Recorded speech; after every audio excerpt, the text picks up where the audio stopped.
আমরা ইসলাম মানে জানি, সাধারণত আমরা কি জানি? ইসলাম মানে আমাদের ছেলেরাও বলে দেবে ইসলাম মানে কি ভাই জানেন তো? ইসলাম মানে আমরা কি জানি?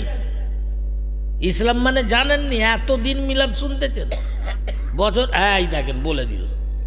তাহলে ইসলাম মানে শান্তি, তাহলে আমার ভাই বলে দিল।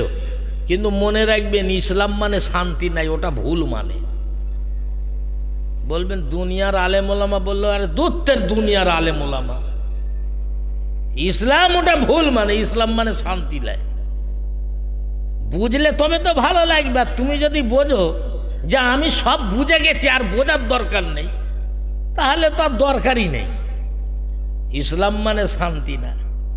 আল্লাহর রসুলকে বললেন, ইয়া রাসূলুল্লাহ ইসলাম কাকে বলে? মিশকাত শরীফের হাদিস। তাহলে আল্লাহর নবী যেটা বলবে সেটাই তো ঠিক। আল্লাহর নবী বললেন ইসলাম ওকে বলে কলেমা, নামাজ, রোজা, হজ, যাকাত, এগুলোকে পালন করার নাম হলো ইসলাম। কথা ঠান্ডা মাথায় বুঝবেন। হুজুর কি বলছে? এগুলোকে পালন করার নাম ইসলাম, মানে এগুলো পালন করলে তবে শান্তি হবে, তাই না বাবা?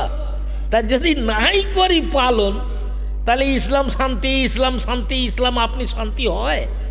তাহলে এই কাজগুলো আমাদের করতে হবে, করলে একটা শান্তির জায়গায় পৌঁছাবে। কিন্তু হ্যাঁ, কিন্তু হুজুরকে বললেন ইয়া রাসূলুল্লাহ ইসলাম কাকে বলে? আল্লাহর রসুল খোলসা বললেন যে ইসলাম ওকেই বলে কলেমা, নামাজ, রোজা, হজ, যাকাত, এগুলোকে পালন করার নাম ইসলাম। তার মানে এরই মধ্যে আছে শান্তি বিরাজমান। তো আমার ভাইয়েরা, তাহলে পৃথিবীতে যত ইবাদত আছে আল্লাহ বললেন আমার বান্দা হতে গেলে তোমাকে